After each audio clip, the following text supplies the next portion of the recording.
Hello everyone, this is Ankit Patel once again and thank you everyone जो आपने इतना support दिखाया मुझे। मैंने सोचा नहीं था मेरे वीडियो पे पहले दिन लगभग 4,300 व्यूज़ थे। आज सैटरडे है, लगभग 4 दिन निकल गए हैं, आज 7,000 व्यूज़ हैं। मुझे पता था मेरे जैसे बहुत सारे लोगों को ST1 टावर स्पीकर्स का इंतजार है, बट फिर भी इतने व्यूज़ होंगे वो मैंने सोचा नहीं था। आज मैं थोड़े ST1 टावर स्पीकर्स के अलावा साउंड पे बातें करना चाहूँगा। मुझे लगता है कि जो मेरे वीडियो देख रहे हैं और जो अभिषेक सर का वीडियो देखते हैं उन सबको साउंड पसंद है। एंड साउंड मेरे लिए एक हाईफाई सिस्टम से ऊपर है।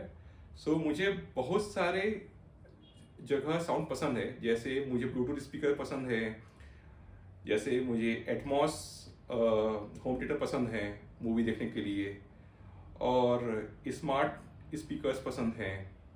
जैसे रेस्टोरेंट्स में जाते हैं तो आप एक देखे होंगे कहीं पर जैज चलते रहता है, जो धीरे साउंड में चलते रहता है, वो आपको डिस्टर्ब नहीं करता है बट बहुत अच्छा लगता है।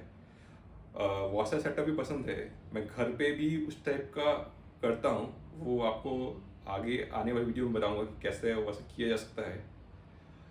उसके अलावा जैसे गोवा में शैक्स में कई बार शैक्स होते हैं, जैसे वहाँ पर बीच साइड्स में थोड़ा लाउड वॉल्यूम में बजते रहते हैं बट वो भी अच्छे लगते हैं। पार्टी स्पीकर्स अच्छे लगते हैं।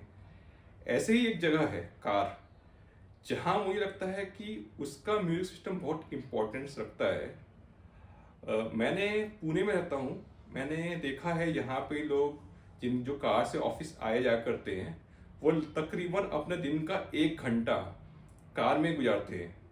आधे घंटे ऑफिस आने में, आधे घंटे ऑफिस से लौटने में। और अगर उन लोगों में से जिनको भी साउंड पसंद है, म्यूज़िक पसंद है, वो उनको अपने गाड़ी में एक अच्छा साउंड सिस्टम लगाना चाहिए ताकि वो अपने वो 1 घंटे इंजॉय कर पाएँ। जैसे कि मैंने पहले वीडियो में कहा था कि मैं कार DSP पे काम करता हूँ।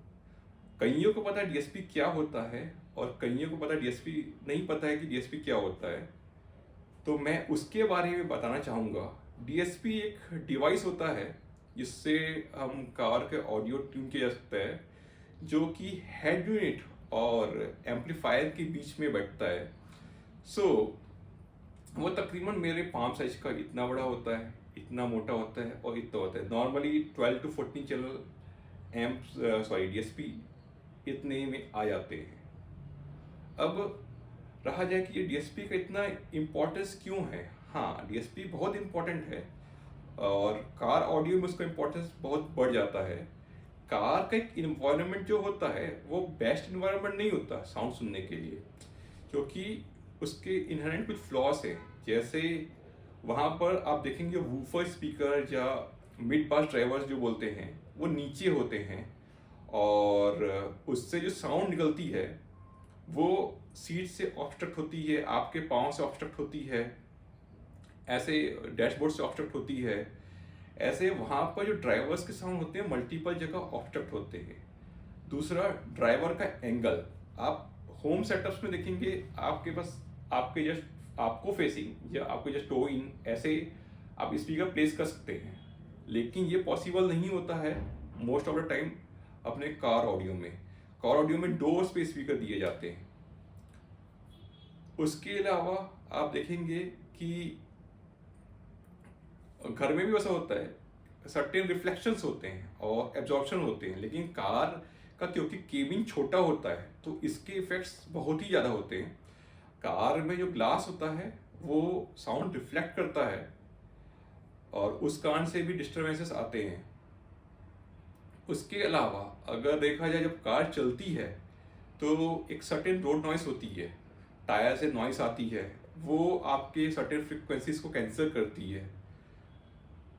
उसके अलावा सबसे इम्पॉर्टेंट आप देखेंगे आप अपने होम सेटअप में तो आप सेंटर में बैठ सकते हैं, लेकिन कार में अगर आप ड्राइव कर रहे हैं तो ये तो बिल्कुल भी पॉसिबल नहीं है कि आप कार में सेंटर में बैठ जाए। तो इन चीज़ों के कारण साउंड उतना अच्छा नहीं आता है, और इन ऐसे चीज़ों के कारण जो साउंड डिस्टर्ब हुआ है उसको फिक्स करने के लिए DSP यूज़ किया जाता है। अब डीएसपी से क्या इफेक्ट हो सकता है, और उसमें से कई इफेक्ट्स मैं आपको बताऊंगा। पहला, डीएसपी में आप मल्टीपल प्रीसेट रख सकते हैं। जैसे आप सिंगल अकेले ड्राइव कर रहे हैं तो उसके लिए एक प्रीसेट रख सकते हैं, आप दो लोग ड्राइव कर रहे हैं उसके लिए एक प्रीसेट रख सकते हैं। नॉर्मली ड्राइवर साइड या एक इंसान के लिए सबसे अच्छा प्रीसेट बनता है गाड़ियों में, और बाकी के लिए बनता है, लेकिन उससे थोड़े से कम प्रीसेट बनते हैं, दो लोग चार लोग सबके हिसाब से बन जाते हैं। तो जो खासकर अभी जो अपना टॉप मोस्ट लेवल जो ड्राइवर प्रीसेट बनता है उसके बारे में बात करते हैं। तो जैसे कि आप कार में एक साइड में बैठते हैं, तो जैसे कार के आपके फ्रंट ट्विटर और थ्री वे होगा, तो आपका ट्विटर प्लस मिड रेंज एक आपके पास रहेगा, एक आपके दूर रहेगा। तो नॉर्मल देखा जाएगा एक से आपको आवाज़ ज़्यादा आ रही है, एक से कम आ रही है, तो ये फिक्स करते हैं। और ये आप बोलेंगे फेडर्स फिक्स हो सकता है, लेकिन ऐसा नहीं होता। इसमें भी अलग अलग फ्रिक्वेंसीज के अलग अलग लेवल पहुंचते हैं आपके पास, और अलग अलग ड्राइवर के भी अलग अलग साउंड पहुंचते हैं। ट्विटर का साउंड का लेवल अलग रिक्वायर्ड होगा, और नीचे के ड्राइवर का साउंड का लेवल अलग रिक्वायर्ड होगा। ये सब भी होता है। इसके अलावा क्लैरिटी के लिए कुछ चीज़ें और इम्पोर्टेंट होती है जो ध्यान नहीं जाती नॉर्मली। ऐसा है कि आप ऐसे बैठे एक साइड पे, तो ये वाली स्पीकर पास है, ये वाली स्पीकर दूर है, तो क्या होता है कि यहाँ का साउंड आपको पहले हिट करता है और यहाँ का साउंड आपको लेट हिट करता है, क्योंकि साउंड की स्पीड सेम है, डिस्टेंस इसका ज़्यादा है इस साइड का। तो हम डिले करते हैं कि ये वाले स्पीकर और ये वाले स्पीकर सेम टाइम पे आपको वो साउंड हिट करें, तो उस कारण से क्लैरिटी बढ़ जाती है। ये हो गया आपका स्टीरियोस के बारे में। स्टीरियो में एक सबसे और इम्पोर्टेंट चीज़ होता है जो फील्स लाइक मैजिक, लेकिन होता है। मैं लोगों को अपनी गाड़ी में सबसे पहले ब्लाइंड टेस्ट वही कराता हूँ। कोई सॉन्ग चलाते हैं जिसमें इंस्ट्रूमेंट्स होते हैं राइट में लेफ्ट में, जैसे आपके स्पीकर यहाँ पर हैं, आप ड्राइवर साइड में बैठे, आपके स्पीकर यहाँ पर हैं और यहाँ पे हैं, तो जब इंस्ट्रूमेंट प्ले किया जाएगा, आग बंद करके मैं पूछता हूँ कि इंस्ट्रूमेंट आप बताइए राइट मोस्ट इंस्ट्रूमेंट कहाँ से प्ले हुआ और लेफ्ट मोस्ट इंस्ट्रूमेंट कहाँ से प्ले हुआ, तो वो लगता है यहाँ से नहीं, जबकि यहाँ से प्ले हो रहा है। सो वो ज़्यादा वाइड लगता है। This seems to be magic but it actually happens. So ये एक अच्छी ट्यूनिंग की निशानी है जो ऐसा होना। उसके बाद एक और इम्पॉर्टेंट चीज़ है, आप कार में बहुत लंबा भी ड्राइव कर सकते हैं, 5 घंटे 7 घंटे 10 घंटे भी लोग ड्राइव करते हैं, तो स्पीकरों को थोड़ा सा सॉफ्ट ट्यून करना जिसमें हार्शनेस कम हो जाए वो ज़रूरी है। तो वो वैसा ट्यून किया जाता है कि उसमें हार्शनेस कम हो जाए, क्लैरिटी बढ़ जाए, ऐसा ट्यून किया जाता है। और इसके अलावा सबसे इम्पोर्टेंट चीज़ जो बहुतों को पसंद होती है, मुझे भी पसंद है, वो है बेस। जो बेस का इंटीग्रेशन होता है उसमें बहुत एफर्ट डाला जाता है। घर में तो आपके सबवूफर आप सामने रख सकते हैं, लेकिन कार में ये पॉसिबल नहीं होता मोस्ट ऑफ द टाइम कि सबवूफर सामने हो करके। तो जैसे कभी आपने एटमॉस सुना होगा, तो एटमॉस में पता ही चलता कि आपका बेस कहाँ से आ रहा है। हम भी वैसे ट्यून करते हैं कि आपको पता ही चले कि आपका बेस कहाँ से आ रहा है। आपको लगेगा कि फ्रंट नीचे वूफर से आ रहा है कई बार, और कई बार ऐसे लगेगा कि पूरा सराउंड आ रहा है बेस। सो ये सारी चीज़ें डीएसपी से पॉसिबल हो जाती हैं। इसके अलावा भी टेक्निकल्स पे बहुत हैं कि एफिशिएंसी बढ़ जाती है, स्पीकरों की क्रॉस ओवर पॉइंट्स अलग हो जाते हैं, आपकी गाड़ी के हिसाब से लेवल सेट होते हैं, ऐसे बहुत सारी चीज़ें, उन डिटेल्स पे मैं नहीं जाऊंगा अभी।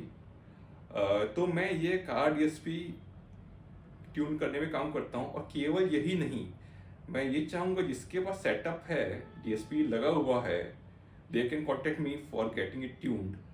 और जिन्होंने सेटअप अभी तक के नहीं किया है, उन लोगों को मैं बोलूँगा कि आप मुझसे पहले कांटेक्ट करें। I can help in the installation. Installation में बहुत छोटी छोटी डिटेल्स होती हैं। मैं आपको इंस्टॉलर रेफर कर सकता हूँ, मैं सुपरविजन कर सकता हूँ इंस्टॉलेशंस। उसमें इंस्टॉलेशन बहुत छोटी छोटी चीज़ ऐसी होती हैं, जैसे कि आपको कितने गेज का वायर लेना है, पावर वायर, वो पता होना चाहिए। वो डिपेंड करता है कितने ओम के स्पीकर्स हैं, कितना वॉटेज आपका है, कितने लंबे वायर ड्राइव हो रहे हैं, उसके बेस पर उसका कैलकुलेशन होता है। और वायरिंग में सर्टेन डिटेल्स होते हैं कि तो और रहते हैं कि जैसे पावर वायर कैसे ले आना है, तो सिग्नल वायर कैसे ले आना है, जैसे इंटरफेरेंस कम हो उनका, ऐसे बहुत माइनर माइनर डिटेल्स हैं जो मैटर करते हैं। इन शॉर्ट मैं ये बताऊंगा, जैसे मैंने ही दो सेम टू सेम गाड़ी ले आई है, मैंने ही दोनों गाड़ी में सेम सामान लगवाया है, सेम डीएसपी है उसमें, मैंने ही दोनों गाड़ी को ट्यून किया है, बट एक का इंस्टॉलेशन वैसे नहीं हुआ जैसे होना चाहिए और एक का इंस्टॉलेशन हुआ है जैसे होना चाहिए। तो जिसका प्रॉपर इंस्टॉलेशन हुआ है उसका आउटपुट हमेशा बेटर आएगा। सो ऐसे ही कार ऑडियोज रिलेटेड कुछ भी स्टफ हैं उसके लिए आप मुझे कांटेक्ट कर सकते हैं। Thank you everyone.